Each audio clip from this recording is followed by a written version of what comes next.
Hello again, everyone, and welcome to the Frontline with Joe and Joe. Joe Pasillo is always joined by Joe Resinello. And once more, dear friends, let us go into the breach. So we want to thank you all for joining us here today. Please, if you like the show or any of our other videos, follow us on Facebook. And please, if you would, subscribe to the Frontline with Joe and Joe on YouTube and hit the little bell so that you get notified of all the content that we produce, including one we did this morning. So keep your eye out for a great interview with Charles Frontline. Some of you are familiar with him. He wrote a book called Slaying Dragons. We talked about exorcists, angels, demons, grace, all sorts of things that are of interest. And so, yeah, I would definitely encourage you. It was a great interview. And now we're going to jump in. As most of you know, or some of you who are new to the show, what we do is we survey the week that just passed. We look for some stories that we think that we're interested in and we feel that you'll be interested in, and we have a conversation right here at the Frontline with Joe and Joe. So thank you for joining us, and with that, I'm going to hand it over to Joe Resinello. Also, we have some other good interviews in the pipeline. Tuesday, we're interviewing Jesse Romero. We interviewed him a few months ago. He has a new book out, A Catholic Vote for Trump. We have next Saturday Mike Aquilina. He's an academic. He's written a number of books. And we also have on the 9th John Horvat. Horvat, yeah. Horvat. He is also an academic. He's written in the Wall Street Journal. He has a book, what is it? Return to Order. Return to that Order. We're going to be discussing. And we definitely need some order in this country. Christian order. Keep your eyes out for that. Also, please think about subscribing to the Crusade channel. It is a pay-per-view channel. It's not a lot of money. We do a live show from there every Monday. So they're broadcasted out of Louisiana. They have a lot of good content outside of us. As you could hear, basically, vet from this little diatribe, we are growing. So the truth is alive and well in America, my friends, and we're trying to contribute to it. So that's some good news. So let's get into the meat and potatoes. Let's dive right in. We're going to start off with MSNBC, sadly. Nicole Wallace had some interesting things to say. She basically said the coronavirus silver lining is doing damage to Donald Trump. Let me read you the quote, and then Joe and I will have a little bit of a conversation. This is what she said. There is something both tragic and pathetic and ironic about the fact that it took a, colorblind, genderblind, state line blind virus to sort of have all of the president's sins from his first 3 years catch up with him, Wallace said. You can't stand there and lie. You can't contradict your scientists because they're the ones that stand at 66 and 68% of the public trust, not you. He's down to 38%. Pence is lower than him. I mean, he needs those people, whether he likes what they say or not. And I wonder what you think about whether or not, here it is, there's some silver lining there. That some of the things that we've been talking about for 3 years may be finally catching up with him. This is what I kind of vet for that. The silver lining is this. Donald Trump has potentially been hurt by this virus. He has to prove to the American people that he is leading through a catastrophe. And people are dying. And that's a silver lining. Right. For her. That's for Nicole Wallace. Saying. I mean, we can unpack this. We could do a whole show just on this ridiculous statement that she made. But let's start with that. The silver lining is that Trump gets hurt. But Trump gets hurt because people are hurting. So they like to see people get hurt because they know it'll hurt Donald Trump. That's the first thing. His sins? His sins? What sins has he committed in his first 3.5 years? Just defending himself against their sins and their attacks on him? Russiagate, Ukraine. They're trying to hang this coronavirus on him. The way they've been abusing this guy. Who's got the sins, Miss Wallace?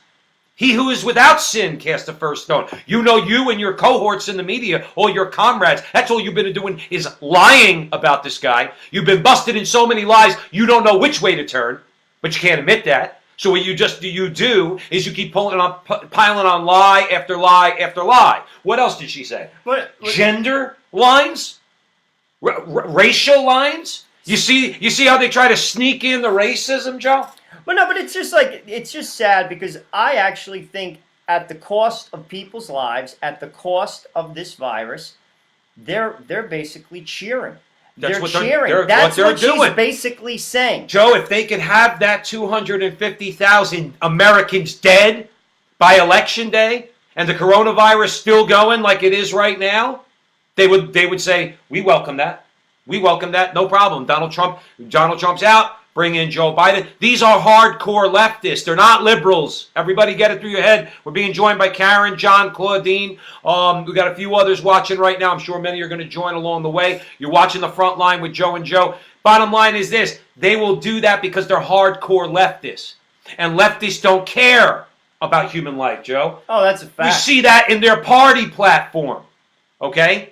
Where they have no regard for human life whatsoever. So what's 250,000 lives, American lives to them, if they could gain power by having Joe Biden beat Donald Trump? And that's the truth. That is the truth. And she lets it, like I said, she kind of like shows her hand a little bit. There's a silver lining here. What's silver lining? That people are out of work?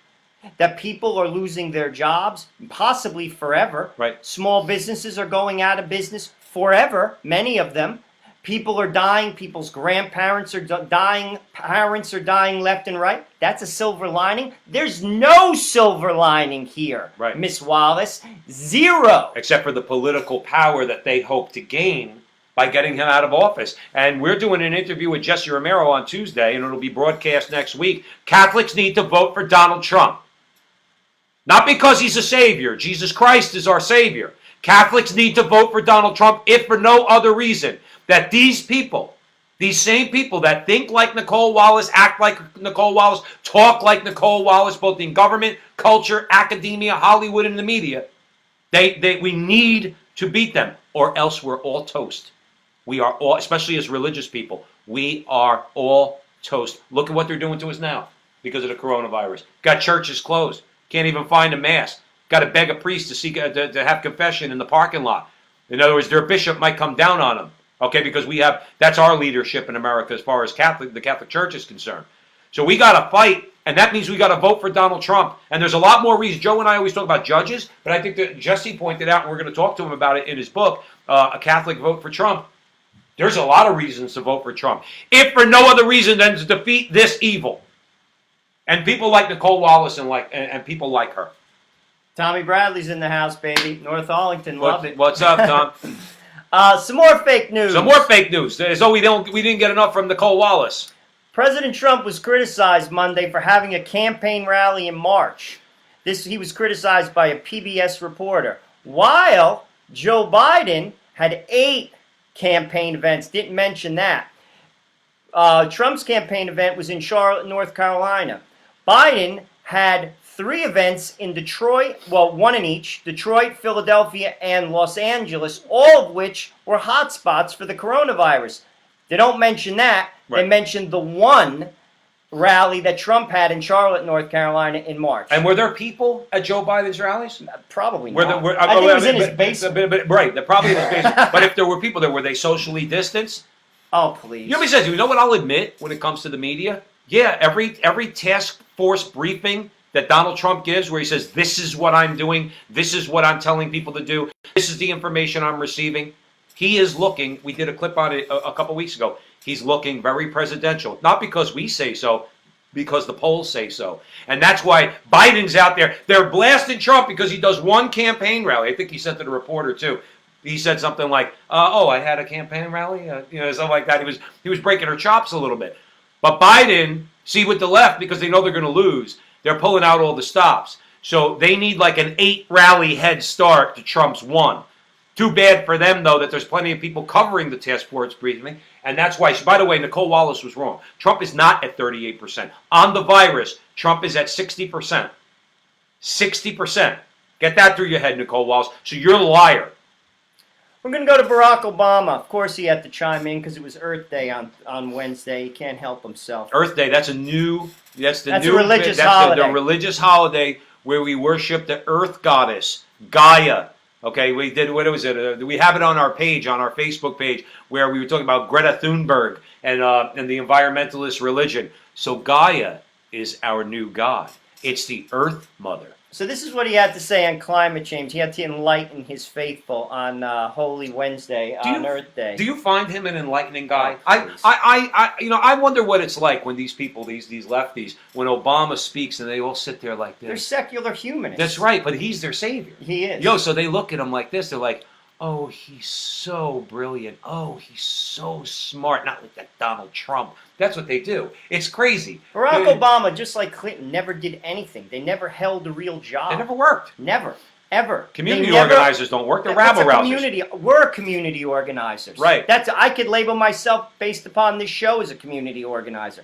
He was a professor. He never worked a real job. He never worked in the private sector. Neither did Bill Clinton. Bill Clinton couldn't buy a house when he finished his presidency. Money was loaned to him to buy a house. He never had a job. Now he's worth what? He's probably worth $500 million. That Clinton Foundation.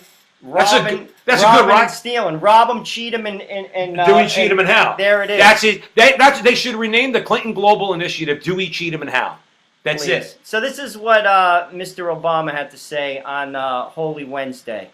He said, "We've all had to adapt to cope with the pandemic. Climate change will force harsher changes than the pandemic on our kids." He continues, "All of us should follow the young people who have led the efforts to protect our planet for generations and demand more of our leaders at every level. Please, spare me. Spare me." It's the old story with the Democrats. So they're not going to let anything go to waste. They don't care. They're going to use this crisis. And so they're going to hammer home the Green New Deal. AOC's out there. She said, no, people don't want to go back to normal. Normal is what they're rebelling against. No, you're what we're rebelling against. We don't care what Kyle Jurek and Matthew Weisgerber, two sycophantic followers of Bernie Sanders who want to pick up guns and burn down Milwaukee because Bernie Sanders didn't get the nomination. Okay? No. We just want to go back to work. I'm not the slave of my boss, AOC. And I'll be damned if I'm going to become your slave under a socialist system. Absolutely not. But this is their thing. So you get Obama, because you have to pull. He's like the Holy Spirit. You got to. he's like the anti-Holy Spirit. You got to pull him out, and you got to invoke him and put him up there, and he will guide you into all truth. So the truth he's spewing right now is we have to. The climate change is going to be worse than the coronavirus. No, it's not, because climate change is a hoax. And they say, well, you're anti-science. No, I'm anti-your scientists. You see, because you want them to convince everybody that scientists can't be biased. But most scientists are biased. You know what they're biased by? This. They're not going to rock the boat. They want research dollars. They want money poured into their universities so they can keep doing their research. So when somebody says, do you believe in climate science? They go, yeah. And we covered a story. 500 scientists petitioned the UN. 500, but they don't want to hear them. And basically said that your model for climate change is not economically feasible for the world, and they question it. Of course you question Ignored. it. Right. 500 scientists petitioned the UN. Well, remember something too, okay? They've been saying that the world's coming to an end and we're going to do irreparable damage to the environment for years, for decades. In the 70s, it was going to be in the 80s. In the 80s, it was going to be in the 90s. In the 90s, it was going to be after the turn of the century. No, and the turn of the millennium. Okay? Millennium. So it's always, but then when they say, yeah, but the world was supposed to end 10 years ago, 20 years ago, 30 years ago. They say, oh, no, we're going to be right. You know what they remind me of? They remind me of those people out there who they just know when Jesus is coming back. Jesus is coming back on July 23rd, 1998. Okay? So y'all better get ready because the rapture's coming. And when they get up there and all of a sudden July 23rd comes, they say, hey, Pastor, I thought Jesus was coming back. I looked up in the clouds. I didn't see him. No, my calculation was wrong. That's them. They just keep pushing it forward. And it's like at one point, Joe and I, for all of you who are new here at the front line with Joe Pasillo and Joe Resinello, we say all the time, the one word we have to learn both for ourselves and in a lot of different cases is no. I don't need to make an argument. I don't care to make an argument. My answer is no. I don't want your Green New Deal. I think the whole thing is a hoax. I think environmentalism is a hoax. So does Joe Resinello. The answer is no. Why can't we just Vote for people who are going to look at AOC right in their face and say, yeah, no. Because they don't have a backbone, sadly. Right, they don't have a backbone. Sad, and our culture is shot. Right, that's why we exist. That's why this show exists. The culture is shot. Right. It's shot. And we need to raise the consciousness of the American people so we change the culture, as we always say, so that we can in turn change the politics. But in the meantime, okay, you know they're desperate because when they're pulling out Barry Obama, okay, Barry, we call him Barry around here, okay, or Barack Biden, whichever you prefer. That's who's running this year, by the way. Barack Biden, and then we're going to call Obama Barry, okay. When they pull out Barry, all right, to go in, you know, come on, Barry, get out there. You're like the Holy Spirit. You're going to guide people into all truth. Then you tell people that that climate change is what really caused the coronavirus, not the communist Chinese government, by the way. Not that it was created in a lab. Oh, that's conspiracy theory. I guess we can't go into that. They pull out Obama and they think that we're listening. I'd like to break it to Obama. If he didn't have, as an opponent, such a weak-kneed country club conservative, when he ran in 2012, and I'm talking specifically about that FACO Mitt Romney, okay? If he didn't have Romney, he would have lost. He would have lost. But people looked at Romney and they're like, I don't Do you remember when Clinton came to the convention? He basically bailed him out. Clinton gave that speech for Obama. Obama's what's it called? Poll numbers were in the sewer. The economy was horrible. Seriously, I was wrong. I thought he was going to lose. And let's dispel real quick while we're on the subject of past presidents. Okay, I think you'll agree with me on this.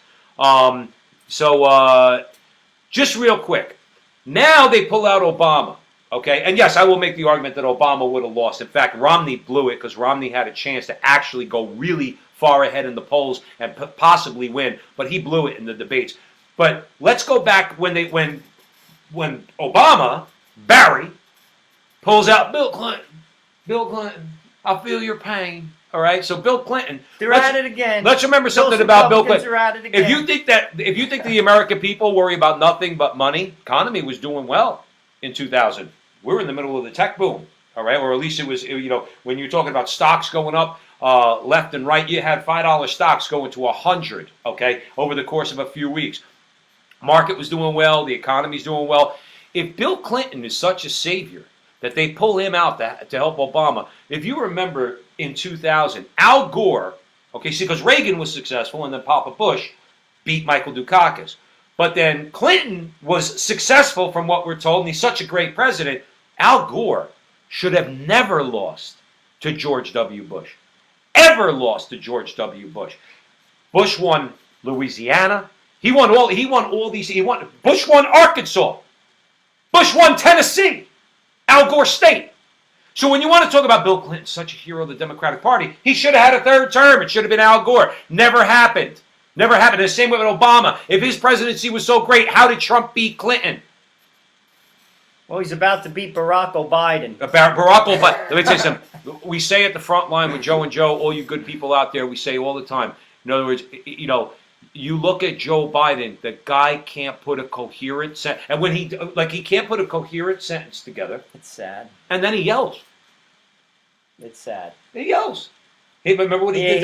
He asked you to do a push-up contest. Calls you Jack. You want to do some push-ups, Jack? I'll take you out behind the gym. Oh, Jack. Please. It's so ridiculous. It's embarrassing. Well, but the thing is, Joe, you have to admit, this is what they know. They know this, okay, and they know that they're toast. That's why Nicole Wallace and the fake news, and you pull out Barry Obama, the diabolical Holy Spirit.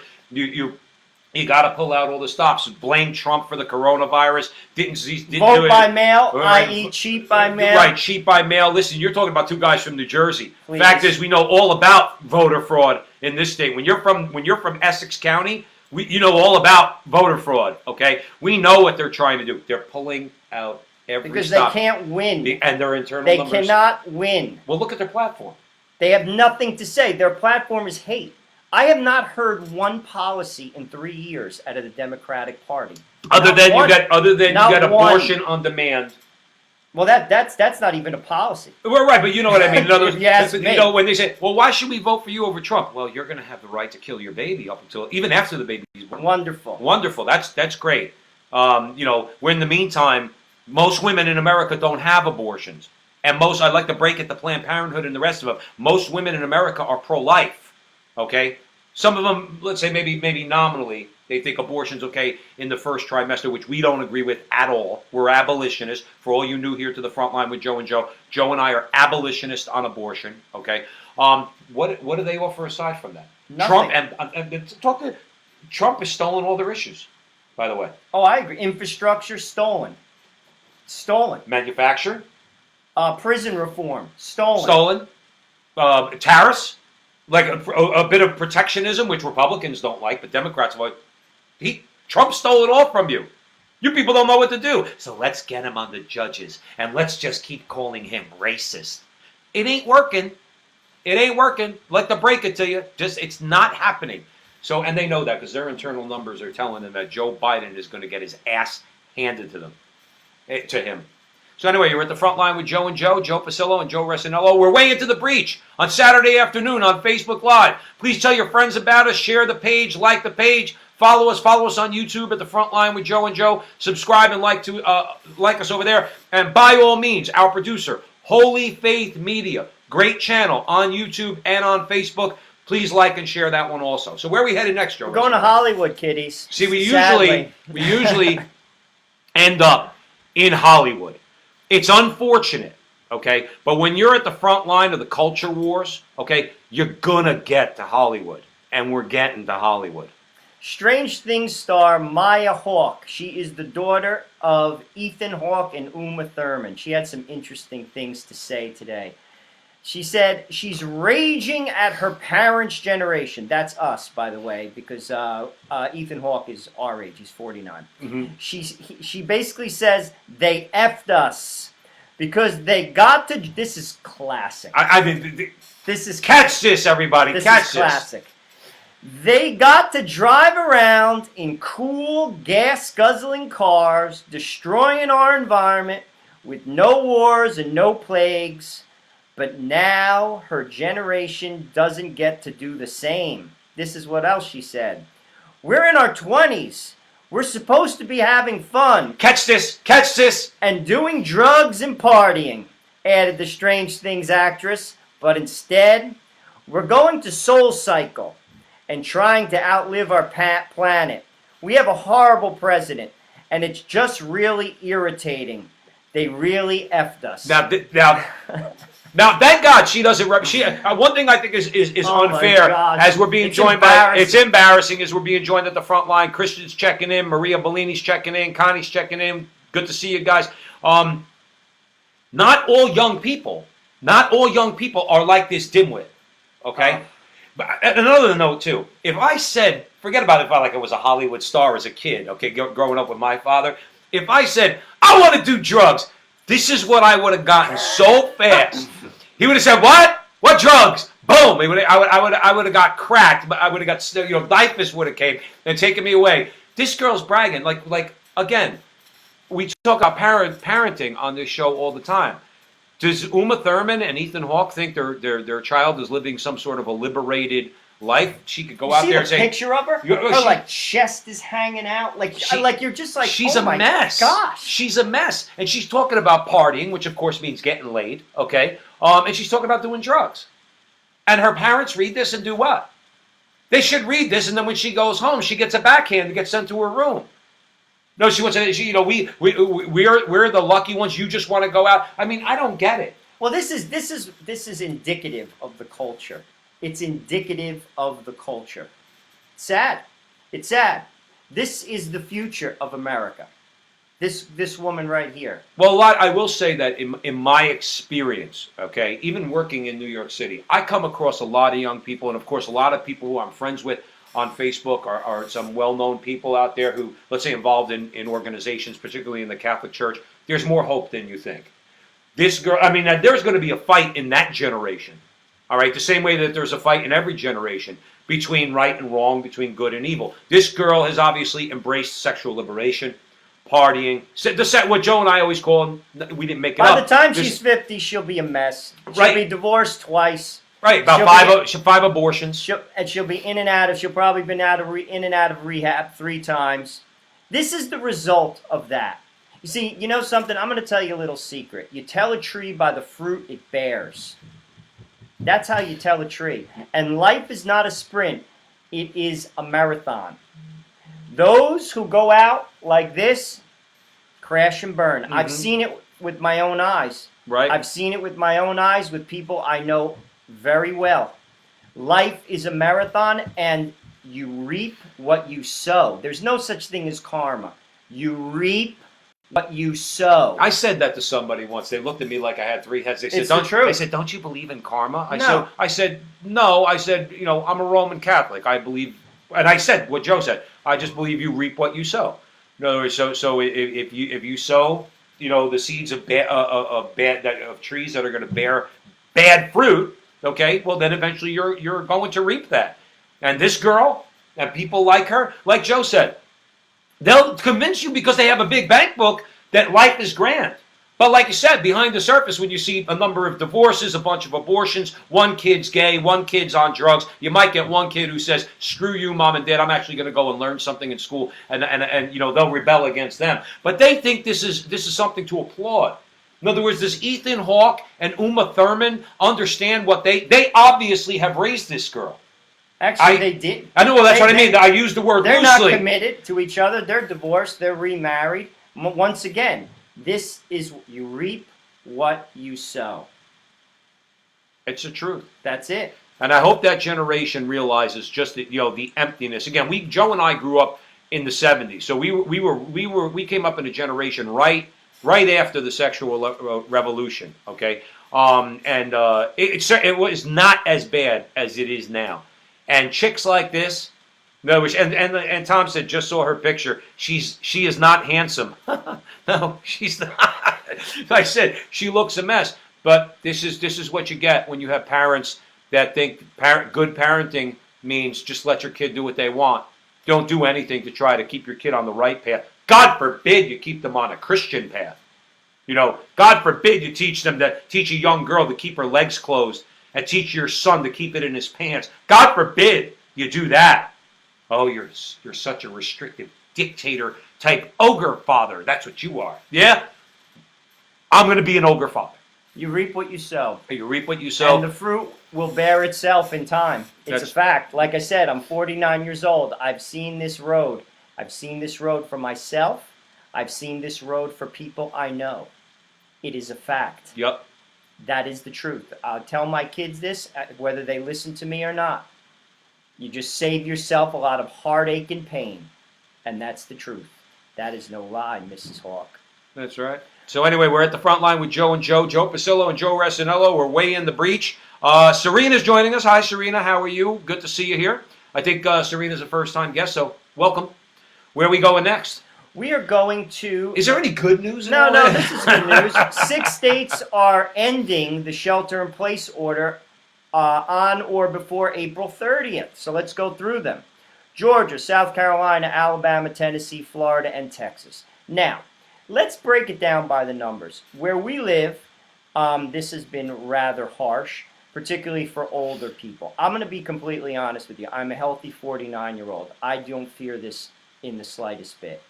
I know 4 people who have it. They were sick for a week. They recovered. As a 49-year-old healthy male, I don't fear this in the slightest bit. I would get sick if I don't want it. I fear this for my parents. Therefore, I don't see them. If you're old, if you have a pre-existing condition, I would be concerned. If you are over 70, I would be concerned. There should be accommodations for those people, clearly. Going into stores early. People should help them. I do all my parents' shopping. They stay in the house. They don't go out.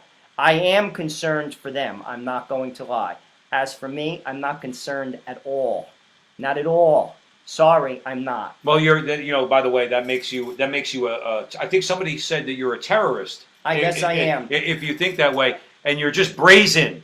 Now, as far as other states, if you look at the numbers, like you look at states like Alabama, Tennessee, South Carolina, people don't live on top of one another. The numbers are not significant in those states.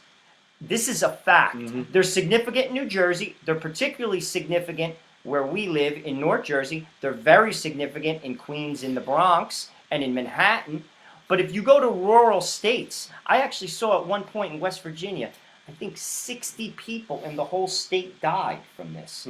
There's more people that died from the flu. No, I think 60 people got it. Okay, well, fair enough. Yeah. I mean, that's just one state. But just real quick, all right? But when you go into the numbers and what we're learning now, even if you compare the sparsely populated states with the more densely populated states, the amount of cases, let's say per capita, relative to the overall population, and then the amount of fatalities, we're talking about the flu. But if you're an older person, I will say that. If you have a pre-existing, like you have asthma, you have diabetes, you have heart issues, you have respiratory issues, it is dangerous. No, I'm not denying that. But what I'm saying is, at the end of the day, precautions, like you said, can be taken.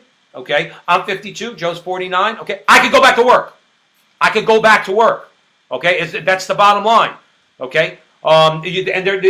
There's so much to talk about with the coronavirus, but nonetheless, these states, that was the story we were covering, they're opening up. And they're saying, we're going to begin to open up. I don't think they're going to fully open up. And Nicole Wallace will curse them for it. She will curse them for it. Why? Because this is a political tool to them. Right. Now, again, where we are, older people, I am concerned for them. I'm not going to lie. I have older parents, 2 over 80, and I am horrified for them. I'm not going to lie. It scares me. Therefore, I don't see them. I call them. I do their shopping. I ring the doorbell. I see they're coming through their hall in their apartment, and I leave. No contact with them. Zero. Right. You're acting responsibly. But for yourself, like you said, there's there's no reason why. And like I said, 4 people. Actually, my daughter's godfather has it right now. I talked to him on the phone this week. He's like, Joe, it was just a really bad flu. I was sick for a week. Him and his wife and another, Alex and Jackie. They live in Hudson County, in Jersey, for those who, that's Jersey City right across the river from New York. They have it too. Right. They're not going to die. Right. They're recovering. They're sick. They're sick for a week. Right. And Alex is 60 years old. He had a rougher go with it. Because he's a little bit older, but he had a rougher go, and he's coming out of it. He's coming out of it. And the point is, let's just make sure people understand that Joe and I are not being brazen about this.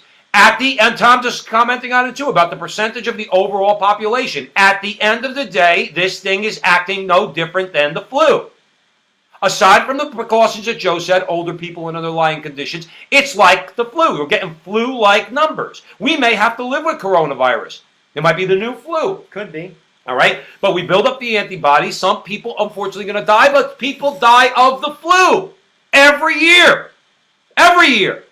But it doesn't cause us to shut down the economy. And the numbers are comparable to the coronavirus. Time to open up. Georgia, South Carolina, West Virginia, Texas, Florida. Time to open up. We're going to go to the former Speaker of the House, Newt Gingrich. Real quick, Ron's joining us. Hey, Ron, what's up, brother? Good to see you. Hastings Avenue, love it.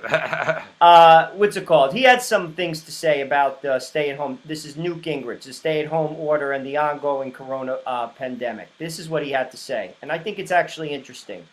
I think that some of the governors have shown their ideological bias. So that one governor, for example, said, it was okay for Planned Parenthood to stay open for abortions, but it's not okay for churches to stay open for services. Gingrich outlined, well, that's clearly just an ideological abuse of the emergency. And I think that's part of what has people with their teeth on edge, because they're watching people abuse their power.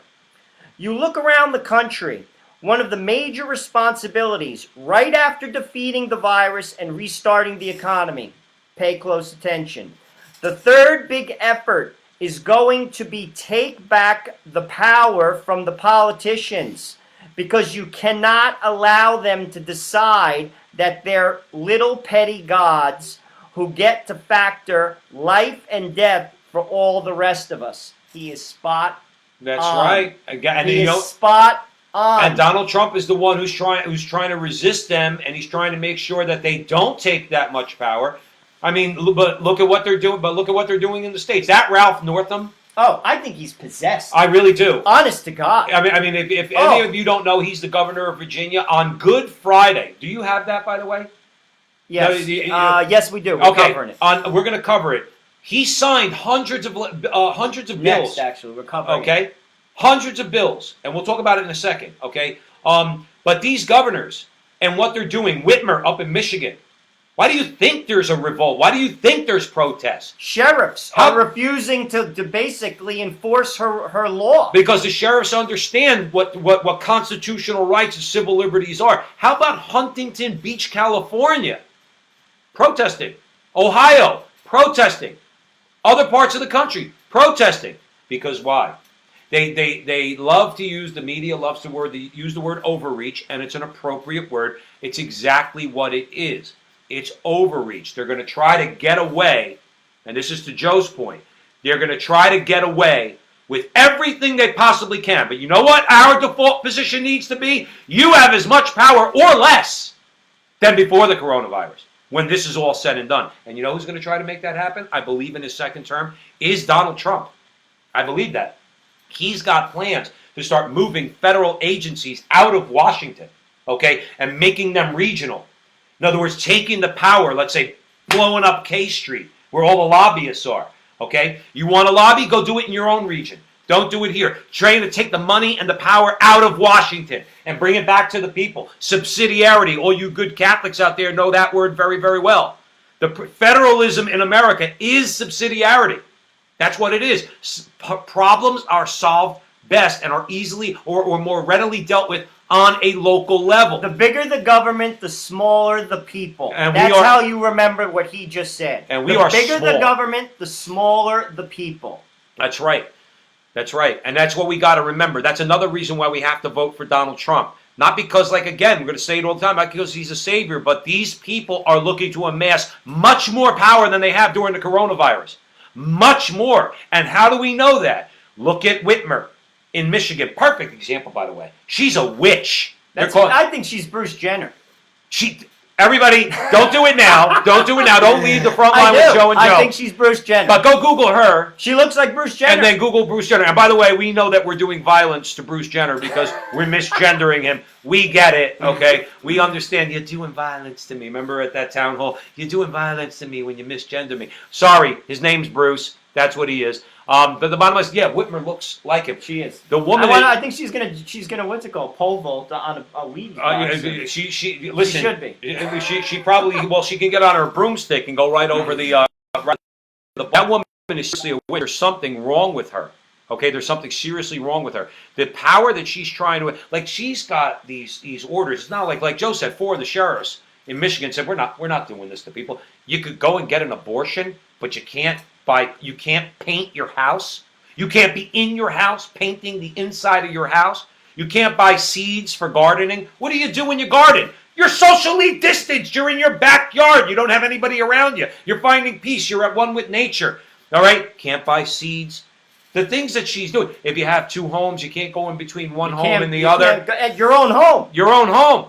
So the thing is, people are reacting to this, but like I said, it's not a matter of, well, we're going to take back that extra power. No. We take back all the power that they're trying to take. It's a political. It's all it is political. It's horrible.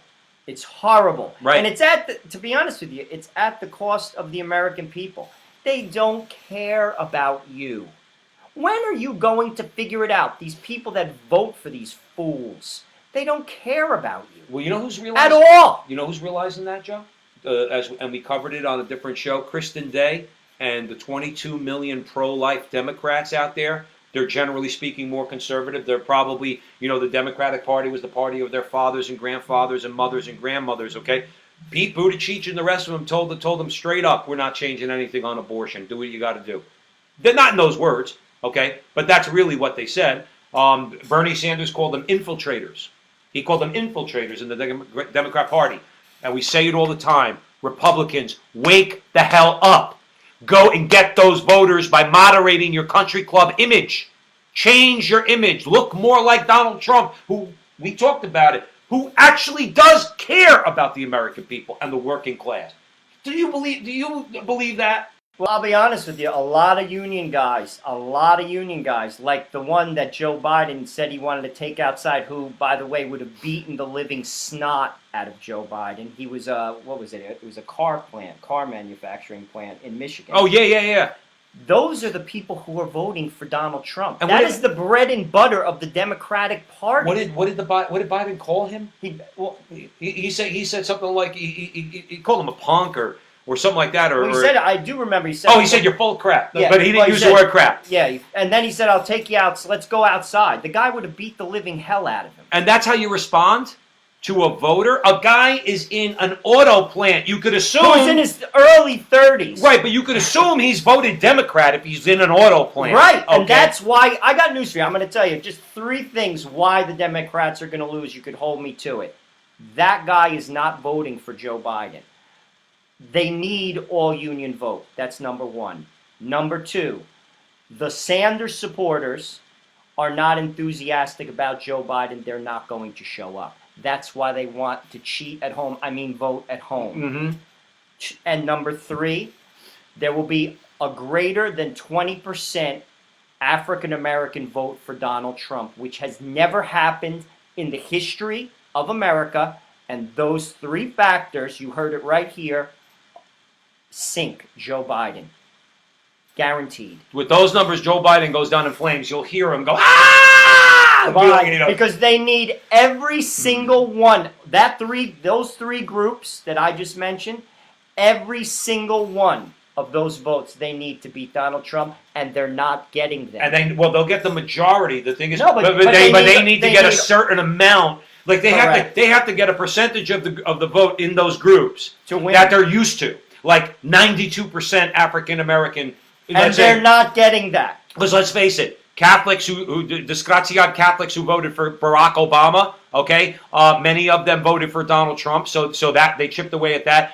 Trump has been, whether you agree with it or not, we're not making a statement on it. Trump has been, let's say, friendly to Israel. Let's say so. The Jews who normally break Democrat, okay, are going to vote majority Republican this time. Hispanics, okay, we're going to talk to Jesse Romero about that on Tuesday because he's a Mexican American. Hispanics, okay, they need these groups in large swaths. They need, like Joe said, 96% of the Latino right. They need 92% of union labor vote. You're not getting it. And Trump stole, you know what? And Joe made a good point earlier when he said Trump stole your issue. He stole your issue. The union guys, he stole your issue. He went up against China. He reworked NAFTA. He's bringing manufacturing jobs back. Prison the head reform, of the Teamsters endorsed Donald Trump. And Trumpka is no friend of Republicans. That's my point. Okay. You need every single... It's over. That's why they want to cheat. Vote from home. That's why this is lingering. They know they lost.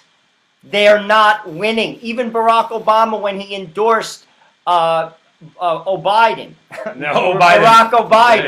he basically said it's going to be difficult. We need every single one of the votes. Bernie Sanders said the same thing in Grant Park. Including the dead people. They have to get the dead. Remember, there's a big percentage of the dead people out there that the Democrats have to get also.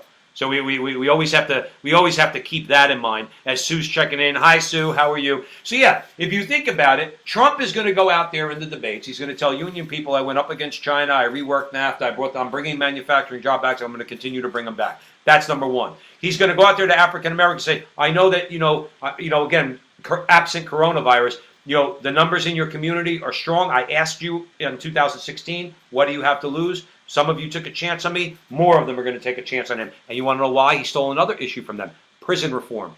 He let that woman go, the drug dealer, I forgot her name, who was in jail. Again, I don't know all the details, but Kim Kardashian had asked Donald Trump to review her case. He reviewed it, and he let her out. What are they going to say about that? Prison reform, getting kids out of prison who got caught with 3 joints on them.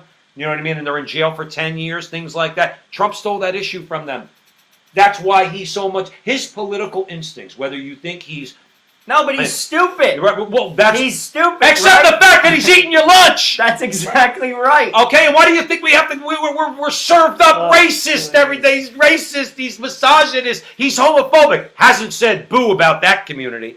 Okay, so I don't even know what their problem is, other than we might get judges that'll overturn gay marriage. Okay, but he hasn't said anything about them. All right, he wraps himself in the rainbow flag. Where there's a picture of him with. So the thing is, they have no beef with him. So the thing is, he really, like I said. So what did we say a couple weeks ago? Pat Buchanan said it's Trump versus the coronavirus because Joe Biden has no chance at beating Donald Trump. And I'll go one step further. Tell me your opinion. I don't think Andrew Cuomo or any of them have a chance of beating Trump. Not this time around. I do think they'll have their shot. We'll see the second iteration of Barack Obama next time around, but not this time. All right. So anyway, you're at the front line with Joe and Joe Pasillo, Joe Resinolo. We thank you for joining us on Saturday afternoon. Giuseppe, I love that name. He's actually from Italy. He's my cousin's friend. Oh, okay. From Milan. Hello, my friend. How are you? Welcome to the front line with Joe and Joe. So we're way in the breach. Where are we headed now? I have a feeling this one is good. In Italian, for all those who are not Italian out there, there's something we call agita. Okay? Now, and the next topic is likely going to give me agita. So I'm just warning you ahead of time. If I burp, don't hold it against me. Well, Joe alluded to this. We're going to Virginia.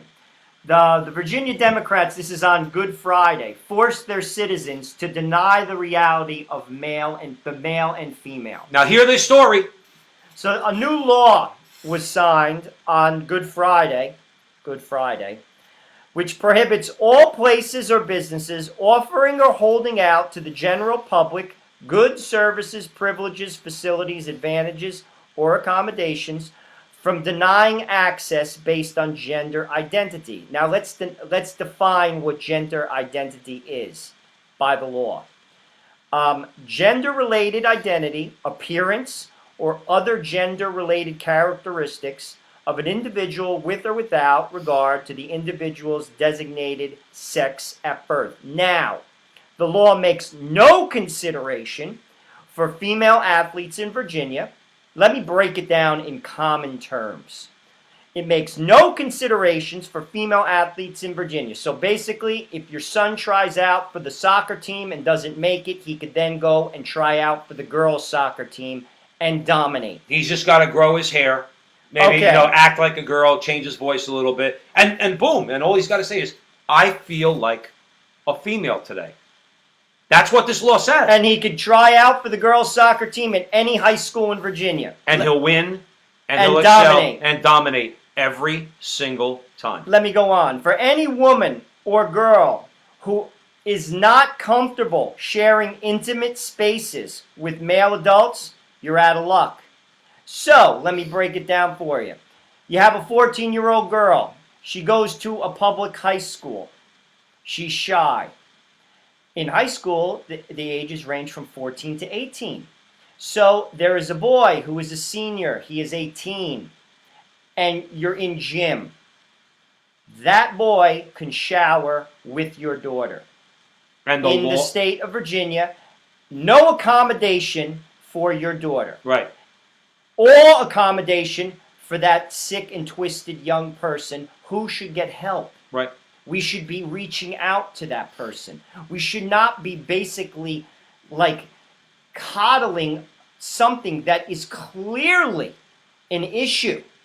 And if this was 20 years ago, that's exactly, we wouldn't brutalize the person. They should be in counseling. If you're 18 years old and you're dressing up as the opposite sex and you want to shower in the opposite sex, you should be in counseling. Seriously. Right.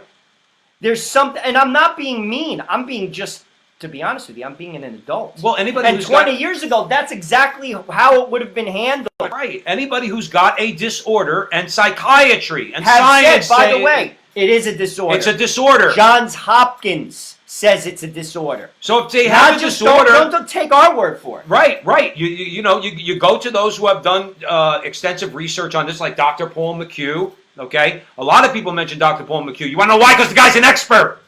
That's why they're always telling us you're so anti-science. Science says no such thing. There is no such thing as gender fluidity. None.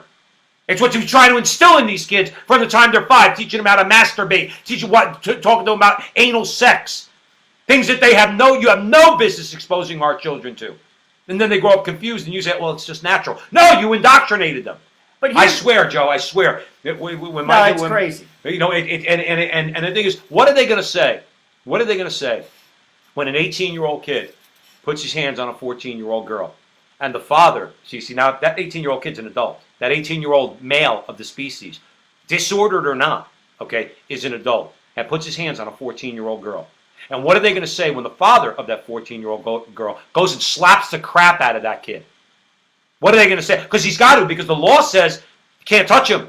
That's what Governor Northam said. That man's possessed. Yeah, right? So Governor Northam thinks it's okay. No, see, back in the day, before all this psychobabble, okay, fathers protected their daughters by going to slap the crap out of anybody who would assault their daughter. I don't care if they think they're a girl or not. I don't.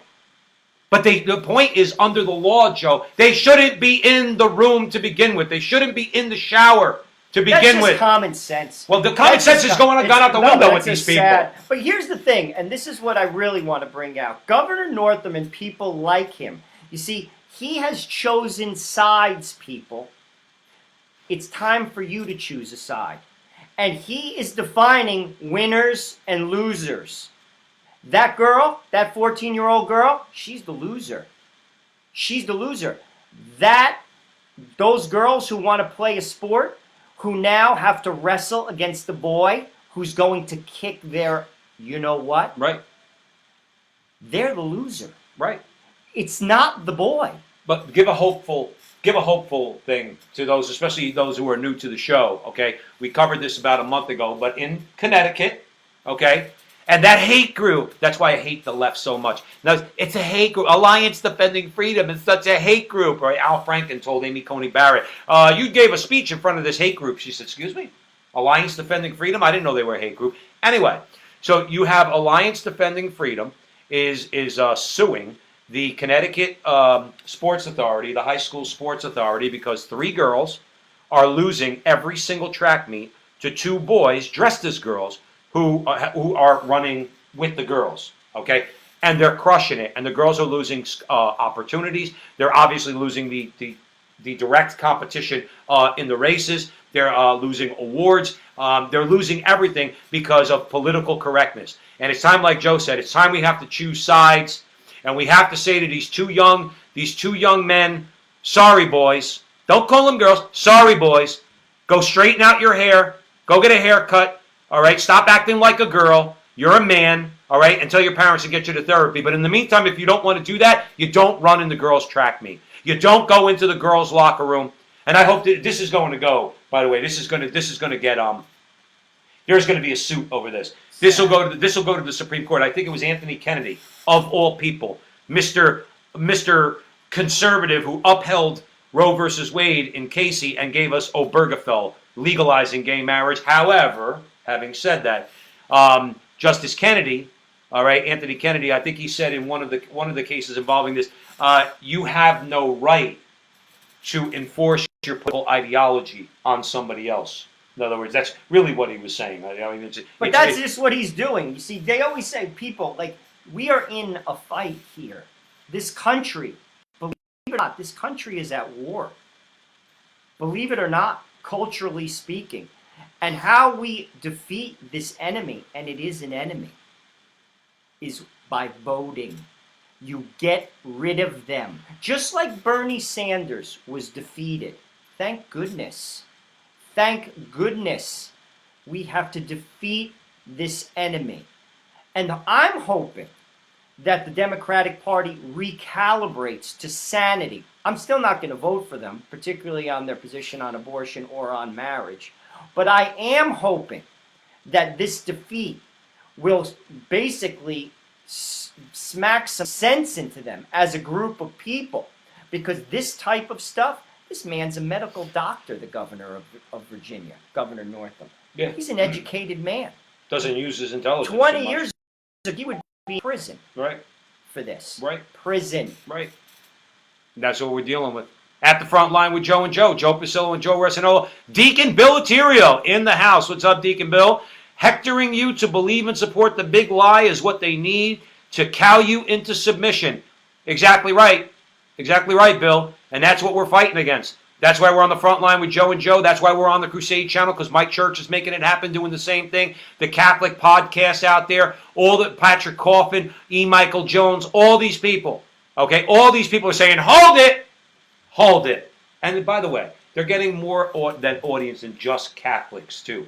Because when you tell the truth, people of goodwill, when you make sense, because it's their children too. You get a Protestant, a Muslim, or a conservative Jewish father and mother. They don't want that 18-year-old boy in the locker room or the shower with their 14-year-old girl either. We covered that. We did. In Birmingham, England? Birmingham, England, a Muslim father said, I'm going to jail before I accept this. The Jews there at the yeshiva. In other words, the government said, you don't have to teach the gender ideology, but you're going to lose your certification. They try to, again, cow them into submission. They're fighting against them. The Jews in Lakewood, New Jersey. They were vandalized by the LGBT rage mob. All right, I thought they're such wonderful, tolerant people. The Orthodox Jews down in Lakewood. They slashed 100 of their tires. They slashed tires. They vandalized the neighborhood because these Jewish men and women, these family people, they got up and said, drag queen story hour, not happening, not in Lakewood, New Jersey. Okay? These are the people we have to support. Okay? These are the people that we have to support. We all have to come together and fight against this common enemy. And that's the truth. Anyway, you're at the front line with Joe and Joe. We got a couple more stories to cover very quickly. So where are we going next, Joe? This one's going to cause, I think, Joe Pasillo's head to explode. But my head's always exploding at the front line. We'll give it a shot. Trump signs an executive order. He suspends immigration to the U.S. Now, I'm going to throw a little twist to this that I don't know if a lot of people realized. I didn't. So let me just break down what he did, and then I'm going to throw a little historical twist. President Trump says he will temporarily suspend immigration to the U.S. while the Chinese coronavirus crisis continues to claim American lives.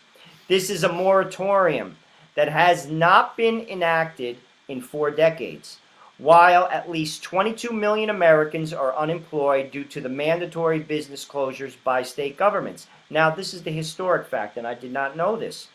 During the Great Depression, mass unemployment was eased by major cuts to legal immigration levels that stayed below 100,000 annual admissions for nearly 15 years, from 1931 to 1945. Who was the president then? FDR. Mm-hmm. He was the president from 1933 to 1945. A Democrat. Also, not exactly one to embrace Republican ideas. Mm-hmm. He did the same thing. Right. So, you see, this is where it's irrational, Joe. It's irrational. Also, it only makes sense. If you're basically quarantining us, shouldn't you quarantine the borders too? Yeah. Doesn't that make sense? Makes sense. And also, like you said, when the economy gets going again, no, those jobs do not go to illegal immigrants. The people who are out of work have to go back to work. Joe just brought up a great point. We say all the time on the show, if you want wages to go up in a meaningful way, do 2 things. Okay? Give significant tax credits to mothers and to married couples. Encourage marriage and the family. Okay? And encourage and incentivize people to have more children, which will get Hungary is doing that currently? Right. So other countries are doing it. We could do it too. You'll take women who don't want to be in the workforce. Again, I'm not going to judge those who do. I get it. But the thing is, many women don't want to be in the workforce. They'd rather be home raising the kids, but they can't because the husband's not making enough money because wages suck. But if you do that and you close that border and you have a severe restriction on immigration, you know what happens? We currently have to go out and we have to compete against other workers to go out and get a job. Okay? In the scenario I gave, and there's other measures we could take too, what happens is corporations then have to compete for your labor. So let's say, for argument's sake, everybody knows I'm a server. Okay, I'm in the hospitality business. If I consider myself to be a pretty good server, I've been doing it since 2008. I've gotten really good at it in the last few years. Okay, so if I'm a top of the line server, I want the employer that values me and is willing to pay me more money. Okay, and the thing is that my wages go up, my benefits package go up, everything goes up because I'm a better worker. Let's say, or a harder worker, or whatever the case might be.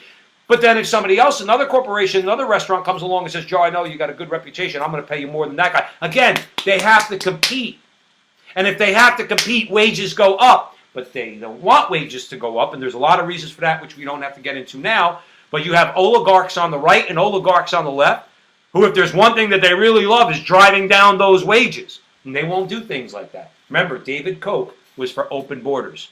David Koch, Mr. Libertarian Conservative, okay, supposedly the Antichrist for the left. I don't know why. He was all for abortion, all for gay marriage, all for open borders. I don't know why they hated him so much, okay? People like him, and certainly people on the left, all your left-wingers.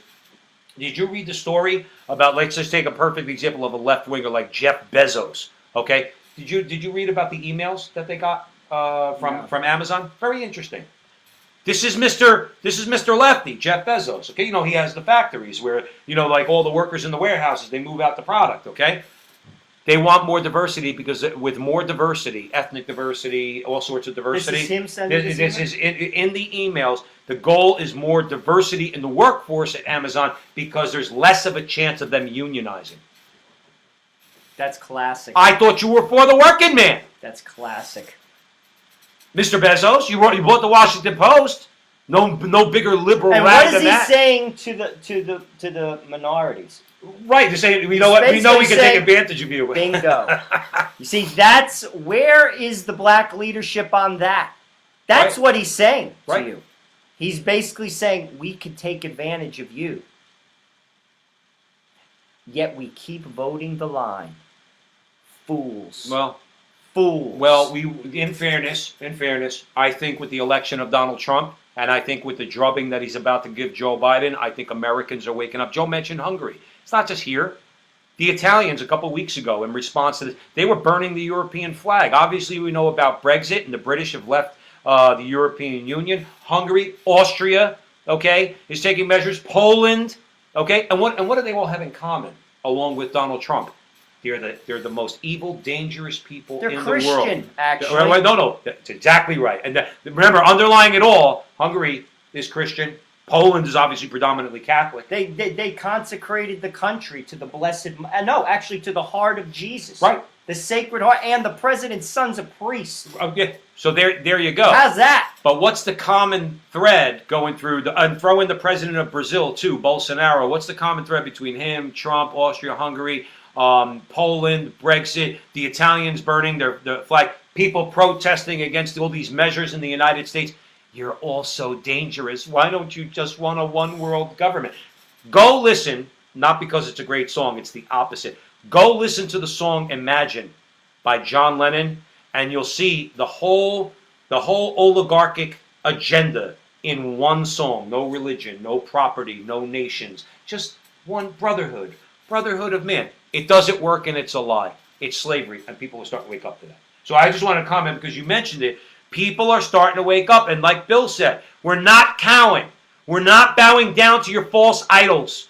We're going to fight against you in every way we can. We live in New Jersey. I'm getting up on Election Day, knowing this state's going blue. I'm getting up on Election Day. I'm going to go cast my vote. So at the very least, it's counted in the overall total. Okay, but that's what we got to get through our head. Keep resisting. Keep fighting. We're going to end with some good news. We're going to go to Laverne, Minnesota. The community kicks out Planned Parenthood that tried to sneak into the town. Laverne, that's love right. it. Love it. And here's another statistic. This is good news. As a result of the COVID-19 pandemic, 5,000 Planned Parenthood abortion mills have closed worldwide. Touchdown. Yeah. Happy about that lovely little factoid. I wrote in my notes, no explanation needed, just terrific news. It is encouraging. And it is an encouraging note to end on, okay? Abortion would have ended in this country, the debate over abortion. Yes, I know this is going to cheese off a lot of people of goodwill who are not Catholic. Abortion in this country and the debate over it has been kept alive by the Roman Catholic Church, who never caved on abortion, okay? That don't subscribe. That never, number one, okay, even though individual Catholics and individual prelates have caved, okay, going back to, let's say, 1968, Humanae Vitae still stands as the teaching of the magisterial teaching of the Catholic Church. It's just ignored. Okay, it's ignored. By everybody, sadly. Well, I don't ignore it. Well, what did Melinda Gates just say? Ignored. What did Melinda Gates just say? A journalist asked Melinda Gates, said to her, well, you're Catholic and you're promoting contraception. What do you have to say about Catholic teaching? And totally evaded. She goes, well, 90% of the women who are Catholic in America, they're all using contraception. What does that mean? Well, it means that you're not obedient. I'm having my 4th kid in 6 years. I pay attention. That's right. I pay attention to it. Right. And I know many people that pay attention to it. By the way, 3% of married couples that practice natural family planning get divorced. Yep. In America. Yep. 3%. And that's not dogma. That's a fact. And again, we were talking about abortion, but I just wanted to make the larger point about contraception, and you're absolutely right. Okay, is that the teaching of the Catholic Church on contraception still stands? It is an intrinsic evil. Artificial contraception. I got to break it to you. Pills, condoms, whatever the case might be. Anything outside of natural family planning, getting snipped, is all a mortal sin. Abortion, the church has never changed or caved its position on abortion. It's because of the Catholic Church keeping this issue alive over the years, okay? With the help of others. I'm not excluding others. But Charles Krauthammer and Glenn Beck both says we have to thank the Catholic Church for keeping this issue alive as long as we did. Because now, and this is why I bring it up in light of these stories, there is significant pushback. You got 4 counties down in Texas who basically said Planned Parenthood's not welcome here. Okay, let the ACLU file a lawsuit. Let's go. Now you got some Trump judges in place. All right, so let's go. You've had your run for the last 50 years. Now it's time for some Trump judges. These cases here, this town of Laverne, Minnesota, they told Planned Parenthood, and Planned Parenthood was trying to sneak in. That was the kicker. They were trying to sneak in. They caught them. They said, get out. They told the landlord of the building. They said, the landlord turned around and said, I'm not leasing to you. I'm not renting to you. Do you know how hopeful that is? There are tens of thousands of Luverne, Minnesotas in the United States. Joe, I'll answer a question for you. What would happen if every one of those pro-life towns said, listen, we have zoning laws for liquor stores. We have zoning laws for bars. We have zoning laws, okay? Zone them out. Zone them out. Or tax them out. Or tax them out. Okay? That's what I would do. Frankly, I've always said that about strip bars.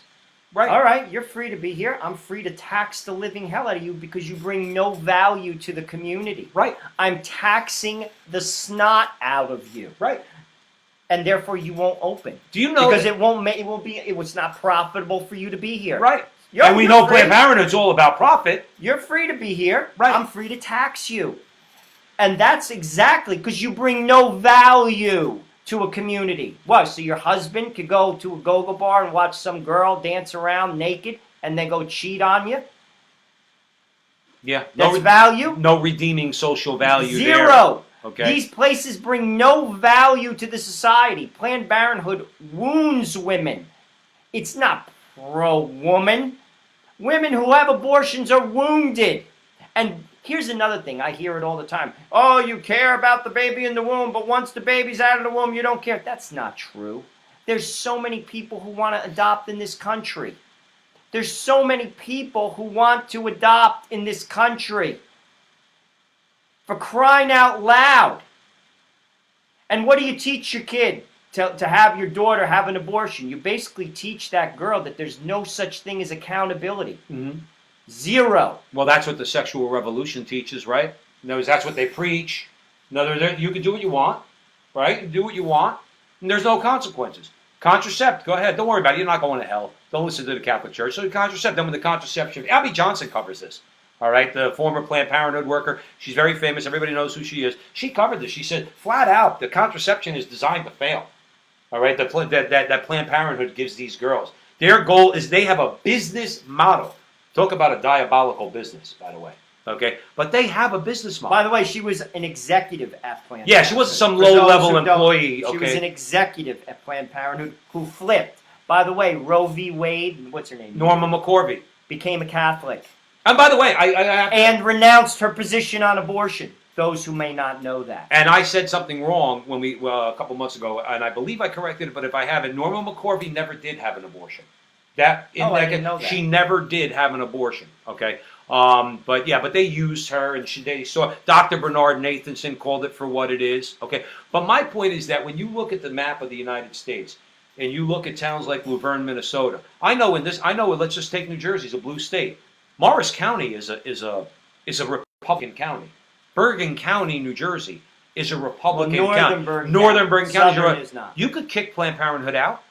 You don't have to give them a building. A landlord isn't obligated to lease space to Planned Parenthood. I've said this sadly. Abortion will never. The Blessed Mother is going to get rid of abortion in this country. Believe it. It's not going to be. We don't have the political will to get rid of abortion because we like to have recreational sex in this country. And abortion is your way out. That's what the abortion issue is about sex. It's not about the child. They used to call it cells. Now they can't because science says it's not cells. It's life that has a heartbeat, that feels pain. They don't care because it's about sex. I will have my pleasure at all expense to anyone who gets in my way, including the child in my body. That's the abortion issue. That's the truth. Yep. That's the truth. And people, it used to be they were able to bully people, not anymore. People are like, no, I'm pro-life. What are you talking about? You're for baby murder? You want me to be for baby murder? That's what you do. In other words, you take their argument, you go on the offense. You don't have to defend your position on abortion. Say, no, I'm not. If somebody says, are you pro-life? Yeah, I'm not for baby murder. I'm not for killing babies in the womb. In other words, if they say, you're against gay marriage, well, yeah, because I think marriage is only between one man and one woman. That's it. Nature says that, and God says that. That's enough for me. In other words, go on the offensive. Don't defend your position. Force them. And I'll tell you Force them to defend their position. When you do that, people stutter and stammer. They don't know what to say. Except they call you a racist or a they hater. Just walk away. You stun them. It's like throwing a cold bucket of water in someone's face when you talk the truth like that. They don't know what to say. Mm-hmm. And that's what we have to do. That's what we do on the show. In other words, just because we could get on the show, we could talk to 1,000, 2,000, 3,000 people about these things, and that's 3,000 more people. Think about it. Speakers go in auditoriums, and they go on circuits all the time. They go around the country to talk to 2,000, 3,000 people. We across social media, we've been getting thousands of views, right? And we're talking to people every single week, trying to encourage people. But because, again, not because we're leaders. We are representing what is going on all around the country. That's why our motto is, our conversation is your conversation, and it's going on everywhere because it is. Right. It is. Our society is crumbling. You think around a kitchen table, let's say for argument's sake, even in, let's say, people who are nominally pro-choice, you think they look at Cecile Richards as anything other than an intensely evil woman? She's a monster. She is a monster. She makes, I'll be honest, in all honesty, I pity her. Like, she's a sad person. Well, she's a sad person that bought a bill of goods, probably has had abortions herself, will never admit that she did something wrong, and has doubled down, tripled down, dug her heels in, and that's a lot of people, sadly, particularly women who are adamant supporters of choice. Many of them have had abortions. They will never, ever, ever, ever admit that they did something wrong. They can't. Because there is no mechanism. When you don't have Christianity, when you don't have Christ, when you don't have the outlet of confession, we all use it because we're sinners, you can't admit that. What are you going to admit that you murdered a child? How could you admit that to yourself and live with yourself? So we lie to ourselves. This is what society does. Without Christ, there is no vehicle for forgiveness. None. And that's why people like Cecile Richards exist. And that's why they're so adamant, and they scream and they yell and they spit and they curse at you. I'm just telling you the truth. It's the truth. It's the truth. So pray for them. Pray for them. We did a very, very good interview with Teresa Bonapartis, who is post-abortive, and she works with women all over the United States. She started a ministry, Entering Canaan, and she works with women who are traumatized as a result of abortion. Listen to that interview. Yeah. It's a powerful one. It's on our Facebook page. The title of it, the what do you call that? The thumbnail says "Entering Canaan." Okay, on our Facebook page, and also on the Frontline with Joe and Joe on YouTube, which we would encourage you to subscribe there. Hit the like button, because we're just trying to churn out content as best we can. We're two working guys, but we make sure we put around a certain amount of time aside every week to do this and connect with all you good people and keep fighting this fight in the culture war. So Teresa Bonaparte is, like Joe said, that is she blows up one of their biggest lies, is that we don't care about women. Okay, that we don't care about women. It's just a lie, and she blows it up. And it's a really, really good interview. She's a very good person. Yes, Teresa. Sincere, and actually cares. Yes, and that's the most cares and that's about the most women important and to be honest with you, so do we. I'm just speaking the hard, cold truth of it. But listen, Christ loves sinners. Christ came for sinners. We sometimes do bad things. All you have to say is, I'm sorry. Confession is not such a bad thing. It's only Jesus can take away your sins. I'm telling you that right now. And don't tell me it's psychological. It's like me telling you you're not hungry. What do you mean I'm not hungry? I'm hungry. You will go in the confessional one way, you'll come out another. You leave all that baggage behind. That's the Why way. wouldn't you do it? That's the way we do it. Why wouldn't you do it? You'll feel better. You'll feel better. That's all I'm going to say. And that's the truth. And we'll end it there. Great conversation, Joe Resinello. Absolutely. And we want to thank you all for joining us. Barbara checked in at the end. Barbara, you better watch this video later. I'm going to track you, Barbara. I want comments, questions, comments, concerns. But we want to thank you all. And as I mentioned earlier, please follow us on Facebook. Share our page and our videos with your friends. We got a lot of great videos like this one, all dated, all have titles, so you know what we're talking about, and some great interviews that we've had in the past, and that are on our Facebook page, and that we're putting out in the future, including a couple this week. And please subscribe to our Frontline with Joe and Joe page on YouTube, and also our producer, HolyFaith Media, on YouTube and Facebook. Anyway, I know that's a lot of information, but anyway, we love all you guys. Remember, keep fighting the fight. And our conversation, as Joe mentioned earlier, that's your conversation, and that conversation is going on everywhere. We'll see you next time. Peace. Thank you for listening.